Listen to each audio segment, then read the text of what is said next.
Hello from a very warm Madrid after a very short night. It is the day after. It is the day after Liverpool got their sixth European Cup win, and the day after Spurs reached the end of a journey. So, for you, Football Index top five. Let's start with the game. I crossed paths with Alan Shearer, and he said the best team won, and I disagreed with him, which is not a good idea because he's the one who knows and I don't. But what I was trying to say to him is that it felt like number one, Spurs had the initiative, which of course Liverpool were happy with. They didn't do a lot with it, but that's down to the quality of the players in the last third. And generally, they did everything they could. So really, you're talking about maximizing the potential of the side. They just probably don't have a lot more. But having said that, I spoke to Hugo Lloris after that, and he said they should have done better with the amount of possession they had, with the fact that they had initiative. But what I was trying to put across is that, despite the fact that Pochettino says it doesn't matter how we played and if we dominated, it's all about winning a final. It is true, but if you actually analyze the performance, you're talking about a team that came out stronger than Liverpool in terms of maximizing the potential. The first goal changed everything, because after the first goal, Liverpool seemed to be in fear of losing what they just got, which is the advantage, of course. And I saw some of the stats, the fact that it was the third team in all the Champions League competition with the lowest amount of possession, and you would say it wasn't needed, but I'm pretty sure that the plan was not the front three or the midfield three to actually defend so close to the back four. I'm pretty sure that was not the plan, and I'm pretty sure the plan wasn't just to play it long all the time and that was it. There was no combination, not enough combination in the midfield. You can play it long, you can play direct, but you can do it with much more accuracy if the ball goes through at least one of the midfielders. That didn't happen. But also I'm pretty sure that it wasn't just the fear of losing what Liverpool had, it was also the fact that perhaps they felt that if they defend with seven, the way they were doing it, that Spurs couldn't go through them. And of course they were absolutely right. For that to happen, you needed better from everybody else up front with the ball. There was combinations, there was 1-2s, a lot of the attack went through the centre. You could see the likes of Eriksen and Dele Alli in between the lines, even though there was not much space in it, trying to receive the ball and orientate themselves with the idea of passing it forward, but that didn't happen enough time. So good performance, I would say, not excellent, but good performance from Spurs, who of course didn't manage to get a goal, and an effective performance from Liverpool. Now, if Liverpool had won 3 consecutive Champions League, you could actually criticise that and say, come on, Liverpool, you're better than this. But I think there was a little bit of the needing to win that took over. That sound means that we have to go to the second part of this. They are calling for people to go to church because it's midday. It's 12 o'clock and I've got to leave the hotel room. So I'll go straight into the second point I wanted to make, which was the decisions on the lineup. On one hand, we all knew what Liverpool were going to play. I think the 11 we had more or less. It was the doubts about the midfield. I think most of us thought Wijnaldum, Fabinho and Henderson were going to be the chosen ones.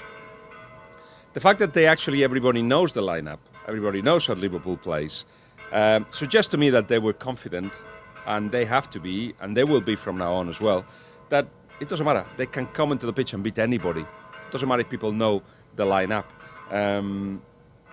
I heard Bill Shankly used to say a long time ago when he was asked what game he was going to play in a final, he'd say same as last week. It's not about who plays. He was trying to make the point. It's just the fact that you know that Liverpool are confident going into the pitch. That happened, no doubt about that. On the other hand, the lineup of Spurs had Wings, who played a good game, didn't finish the game, played a good game, very dynamic, even though he just come back from injury, and Harry Kane. Now, there wasn't much from Hurricane. It was a Hurricane that was shy. The ball didn't get to him. He wasn't much fit. And I know that Pochettino was saying that he had enough evidence to actually allow him to play until the end, and he felt that he finished fresh. And I agree with that because the service didn't allow him to run. It was a difficult performance from any striker in the world because there was not much space and there wasn't delivery. There wasn't enough from Dele Alli, not enough. Son was perhaps Spurs' best player, not enough from Dele Alli, from Eriksen, from wings in terms of reaching the forwards, even though that's not his biggest job. All in all, a striker cannot do much if he doesn't get the ball. Was it a good decision to put him? Well, instead of judging that, let me tell you that if he was put on the pitch, it's because Pochettino felt this is the guy that can make the difference for me. And there is nobody else in the side that can do that. So even a 70% is good enough. And that kind of links on the third point, which is what next for both Liverpool and Spurs. For Spurs, I've said it all along, the plan now is to say, can we start project number 2 of Pochettino at Spurs? How does that happen? Taking big decisions of players that have been important to the side, but perhaps that they cannot give anymore, or players that don't want to renew their contract and there are big clubs after them, or just generally players that don't fit the mold. So it's time to make big decisions. The problem will be when that money comes in, plus the money available, what do you do with that money? Is it to get 2-3 players that cost 50 million plus? Would that be possible? Would that be enough money? Possibly not. Then would it be a matter of getting 5 players that cost 20 million? And if that's the case, the players that will go straight on the bench will take a while to develop, and that's perhaps not the best solution if you actually want to compete straight away. So you have to define what you want to do. If what you want to do is actually be a Champions League contender every year, there's an effort that has to be made, which is financial, but also in terms of player choice and what to do with the money, as I said. If you don't want to do that and you want to develop players, if that's the project, I think Pochettino wants to know. So then he can say, right, Europa League this season, that's the target, to finish 6th, 7th. If we look, 5th, 4th, if we're lucky. And then everybody knows. I think that's the argument that's happening inside the camp, because if that's what it is, if the plan is to continue prioritizing the stadium and not to spend on the squad, that's fine, but everybody should know. So important conversations taking place. My gut feeling, no information on this, is that Pochettino will stay, but he will want to know exactly why and what are the conditions. It'll be an interesting few weeks ahead, of course, because decisions have to be taken now, and it's quite clear that, as I said, some of them will be painful for fans and for the board, for media even, because some of those players may be big, famous players. Fourth, on Liverpool, there's not much to change. It is just a club that has got a project in their hands. The things are going in the direction that they've been aiming to go for a long while. This is a club that has got a clear idea of who the leaders are on the pitch, off the pitch. Quite clearly, Michael Edwards, as we know, is doing a very good job. You're talking about a club with owners who are too far away, do not intervene. They just deal with the bigger issues, and the day-to-day is dealt back in Melwood and in Liverpool. So that is a project, and that, of course, is a very good project. People are saying, I heard directors of football, important directors of football, saying Spurs project is the one that everybody's studying, but I don't think that is the one you have to study, because what you have, as we heard, is 2 different ways of running it. Basically, different ways of thinking about what to do next. That is not a project you have to think of so much, even though what you can really study is what Pochettino has done with the side. In case of Liverpool, study that, because if I'm not mistaken, it's about 34 million pounds net expenditure in the last 5 years, of course helped by the fact that Coutinho was sold, but the way he was sold tells you a lot about Liverpool. The fact that basically Klopp wanted to have his say, and the fact that it wasn't sold straight away were really good marks for what's happening in the future, and forced Barcelona to put a lot of money on the table. So that is a club that had to be studied. Klopp came into an institution that were going in the right place. He's obviously taken to a completely different level. I hated the fact that people were saying 6 defeats in finals. Is he a loser? You don't get to finals if you're a loser. You can lose finals though, yes. And there are a lot of reasons for it. Last year, for instance, wasn't particularly about Klopp, was it?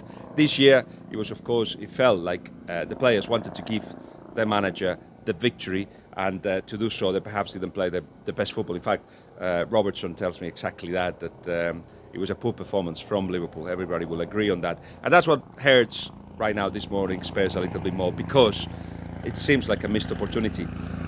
They needed to improve their form, taking advantage that Liverpool weren't at the best. Who's that? Are they picking me up now? Put over there. 1 minute. Because still got to do the 5th part of this. If you have to take big conclusions about the Champions League, you have to say that yes, English sides, Spurs, Liverpool, count City there as well. You cannot count Chelsea and Arsenal. I think they are at a different level. But what has happened here is that an intensity of physicality, tactics, players with able to do a lot of things with the ball, but intelligent as well, to do stuff without the ball. All that has combined, plus the finances, of course, having the best coaches in the world, has combined for the English sides to be ahead. And they should be ahead for a long while. And as I said before in other videos, about time that they are ahead, because they had all that for a while already. But it's also a year of transition for, in a way, well, certainly Juventus, Bayern Munich, Real Madrid, Barcelona, even Atletico Madrid. They will change, they will transform themselves. In the case of Real Madrid, it will take longer than others. Barcelona will compete for the Champions League next season, even though it may not be in the way that many fans like. And Atletico Madrid, they have to take 2 steps back to take 3 forward. So it's going to take a while to get to the best, I think, in Europe anyway. Juventus will make the changes that are needed to compete. And Bayern Munich seem to have getting a very young squad, or a young enough squad, mixing it with experiences will help them again to compete. Meanwhile, it feels like for 2-3 years the English side should be ahead. Let's see if that gets confirmed.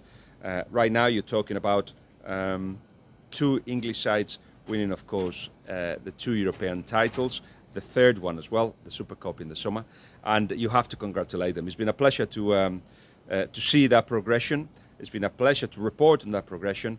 Now the hardest bit, the continuity of it. That's it for me. I've got to have a little break, but in any case, I hope you've enjoyed the season. It's been fantastic. I had a lot of fun, and I love being part of this YouTube community. I hope you too as well. Subscribe, tell everybody, and see you soon.